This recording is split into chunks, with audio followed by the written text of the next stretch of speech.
तर मंडळी, 2 दिवसापूर्वीच आम्हाला गुगल ॲडसेन्स हा पिन आला होता. या आनंदाचा व्हिडिओ आम्ही यूट्यूबवर आणि फेसबुकवर टाकलेला आहे.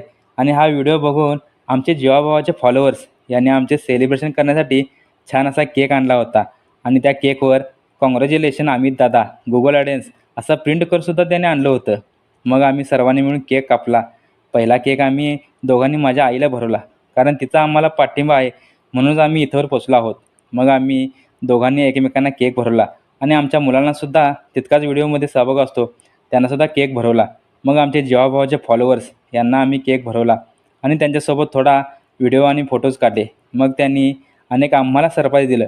ते म्हणजे त्यांच्या डेनिम मल्टीब्रँडमध्ये आमच्या लग्नाचा वाढदिवस साजरा केला होता. त्यातील फोटोज त्यांनी प्रिंट करून आणले होते.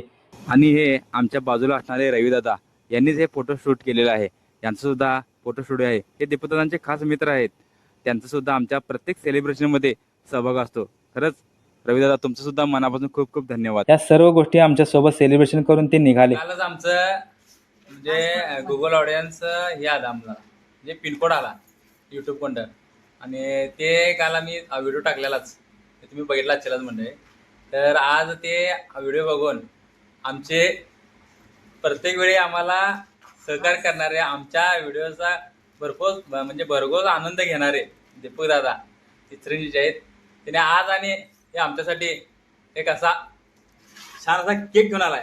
आमचं ऑडियन्सचं हे आल्यामुळं, पिनकोड आल्यामुळं त्यांनी आनंदानं असा आम्हाला केक घेऊन आल्यात. आणि आमच्या केकवर पण लिहिलंय, केकवर पण कसं म्हणजे त्यांनी एक करून आणलेलं आहेत, गुगल ऑडियन्स कॉंग्रॅच्युलेशन. आज सगळं त्यांनी प्रिंट करून आणलेलं आहे. खरंच दीपक दादा, तुमचं खरंच धन्यवाद. धन्यवाद मानून ये सोडा आपल्या माणसांचं. तरी पण तुमचं आभार कुठल्या शब्दात मानावं हेच आम्हाला कळत नाही आता. आणि तेवढंच नव्हे तर हे बघा, आता म्हणजे आमचा लग्नाचा वाढदिवस होता त्या 2-3 दिवसापाठी, म्हणजे 18 तारखेला.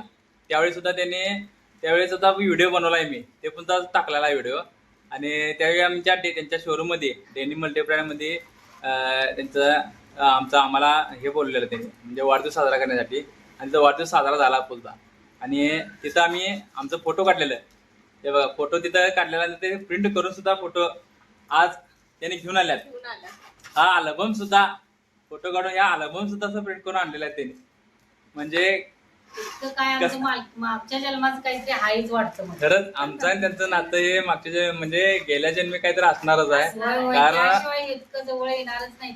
कारण इतक्या एवढं व्यक्ती आमच्या जवळ आलेला आहे, काय आम्हाला आता काय कळणं झाले काय नको. कारण प्रत्येक वेळी आमचं काय तर सेलिब्रेशन असलं तर आवर्जून पहिला त्यांनी येतात. आमचं आम्ही काय करत नाही, फक्त पहिला त्यांनी पाहिजेत. कारण व्हिडिओ आमचा पडला की लगेच त्यांनी घरात येतात. आता न सांगता आल्यात. आता आम्ही जेवायला बसलेलो, आमच्या ध्यानी पण नाही, मनी पण नाही. आणि त्यांनी काल व्हिडिओ पडलेला आणि आम्ही जेवायला बसलेलो, तेवढं त्यांचं आगमन झालं. त्यांना बघून आम्हाला आश्चर्यचकित वाटलं. आणि ते पण त्याच्या हातात केक बघितल्यानंतर काय आम्ही आल्याला समजलं सोडा मला, कारण केक घेऊन आल्यात. आता कालचा व्हिडिओ बघून त्यांनी सेलिब्रेशन करण्यासाठी झाल्यात. मग आत्ताच सध्या सेलिब्रेशन करून गेलं. आणि त्यांनी सांगितलं की आम्हाला व्हिडिओमध्ये घेऊ नका. पण तसं नाही, आमचं कौतुक करणाऱ्या व्यक्तीला हे पुढं आणलंच पाहिजे, करायलाच पाहिजे. त्याशिवाय उपयोगच नाही. मग काय राहिलं त्यांचं आमच्यात? होय, आमचं प्रेम असायलाच पाहिजे की त्यांच्यात. मग आणि असं एवढ्या वस्तू नाही, इतकं थोडं झालंय की तुझं. मग प्रत्येक गोष्टीला त्यांनी पुढं असतात आमच्या. आणि खरंच त्यांचा आता काय शब्द सुचना झाला तुम्हाला. सगळं बघून खरंच काय करायचं, कसं करायचं, अजून जायचं आहे गावाला, तर एवढं सगळं आम्हाला आणून दिलं. कारण आताच्या म्हणजे सांगा मला, आताच्या युगात असं कोणी कोणासाठी धावपळ करते काय? आपल्या नात्यातल्या लोकांना जपण्यासाठी वेळ नसतोय. पण याने आमच्या रक्तातलं नाहीत का, आमचे नातलग नाहीत, आमचे भाऊ बंद नाहीत, कोणी नाही. एक आमचे फॉलोअर्स काहीच महिन्यापुढे आमची ओळख झाली, ते पण एका मेसेजमुळे आणि स्वामीजींच्या कृपेनं. आणि पहिल्या भेटीतच त्याने आम्हाला असा स्वामीजींचा छान असा फोटो आणल्यात. आमच्या त्या भिंतीवर तुम्ही प्रत्येक व्हिडिओमध्ये असं बघत असेल, इकडे आता दिसणार नाही, प्रत्येक व्हिडिओमध्ये आमच्या पाठीमागे स्वामीजींचा फोटो दिसतोय. तो त्यानेच फोटो आणलेला आहे, ते पण पहिल्या भेटीतच आमच्या. त्यावेळी आमची स्वामीजींनी असं भेट घडून आणली आणि अशी व्यक्ती आमच्या आयुष्यात आली, हे खरंच आमचं भाग्यच आहे. तर खरंच दीपदादा, तुमचा अनेक वेळा मनापासून खरंच आभार. कायम आशीर्वाद असू दे माझ्या दीपूला. चला मंडळी, धन्यवाद.